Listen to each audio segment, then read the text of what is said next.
राजा विक्रमादित्य अद्भुत गुणग्राही थे। वे सच्चे कलाकारों का बहुत अधिक सम्मान करते थे तथा स्पष्टवादिता पसंद करते थे।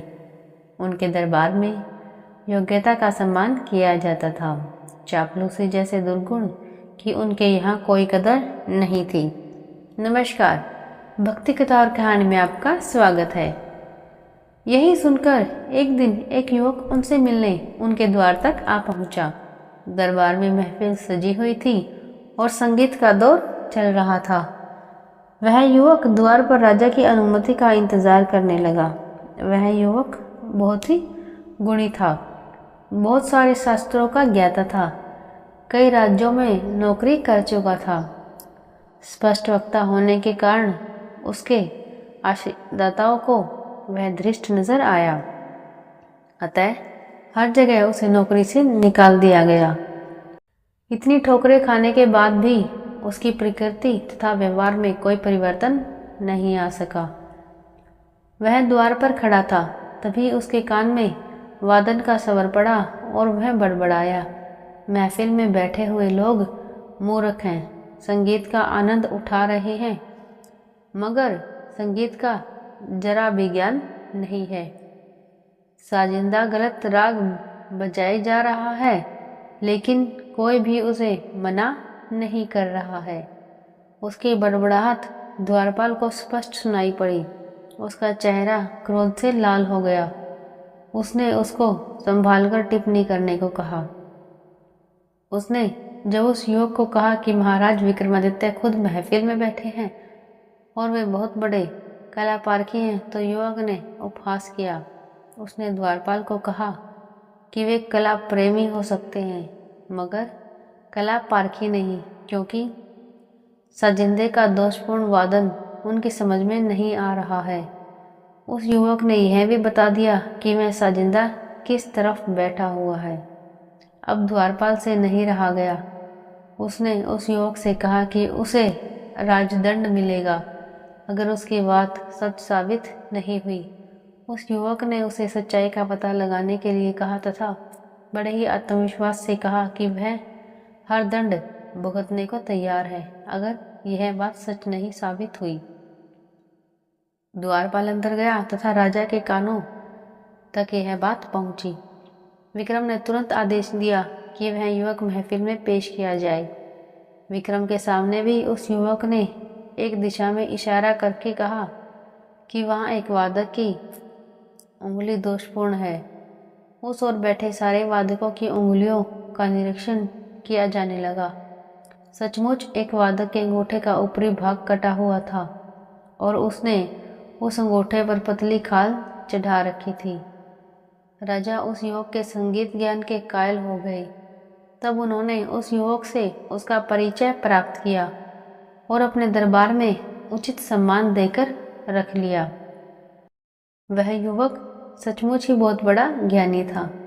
उसने समय समय पर अपनी योग्यता का परिचय देकर राजा का दिल जीत लिया।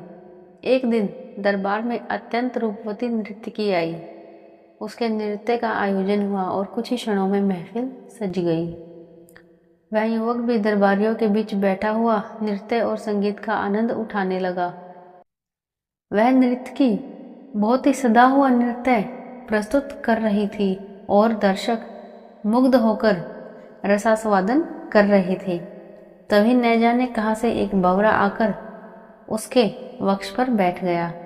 नर्तकी नृत्य नहीं रोक सकती थी और न ही अपने हाथों से भंवरे को हटा सकती थी, क्योंकि भंगिमाएं गड़बड़ हो जाती।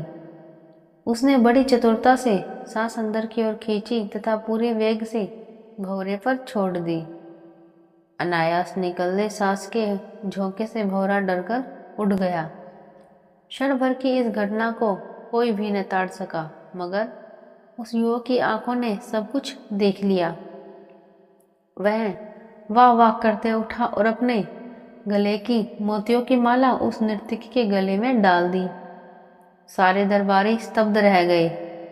अनुशासनहीनता की पराकाष्ठा हो गई।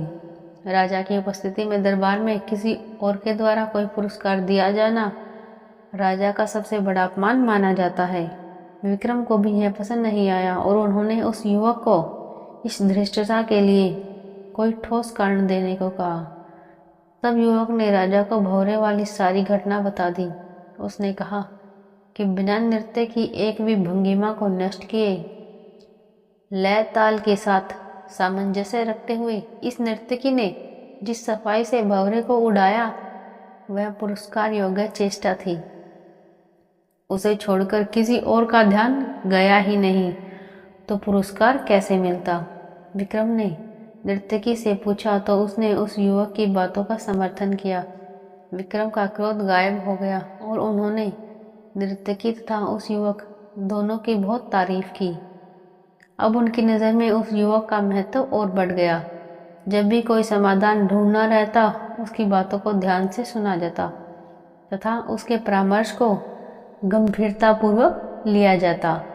एक बार दरबार में बुद्धि और संस्कार पर चर्चा छिड़ी। दरबारियों का कहना था कि संस्कार बुद्धि से आते हैं, पर वह युवक उनसे सहमत नहीं था। उसका कहना था कि सारे संस्कार वंशानुगत होते हैं। जब कोई मतैक्य नहीं हुआ तो विक्रम ने एक हल सोचा।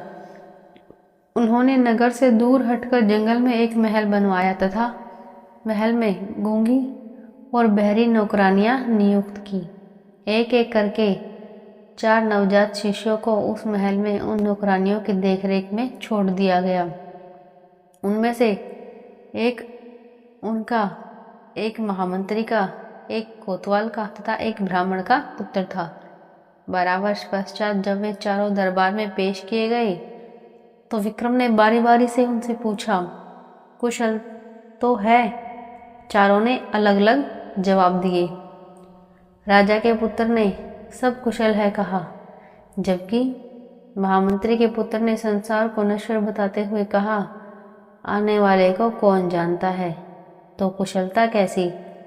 कोतवाल के पुत्र ने कहा कि चोर चोरी करते हैं और बदनामी निरपराध की होती है। ऐसी हालत में कुशलता की सोचना बेईमानी है। सबसे अंत में ब्राह्मण पुत्र का जवाब था कि आयु जब दिन ब दिन घटती जाती है तो कुशलता कैसी?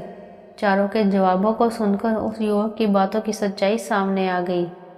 राजा का पुत्र निश्चिंत भाव से सब कुछ कुशल मानता था और मंत्री के पुत्र ने तर्कपूर्ण उत्तर दिया। इसी तरह कोतवाल के पुत्र ने न्याय व्यवस्था की चर्चा की। सबका पालन पोषण एक वातावरण में हुआ, लेकिन सबके विचारों में अपने संस्कारों के अनुसार भिन्नता आ गई। सभी दरबारियों ने मान लिया कि उस युवक का मानना बिल्कुल सही है।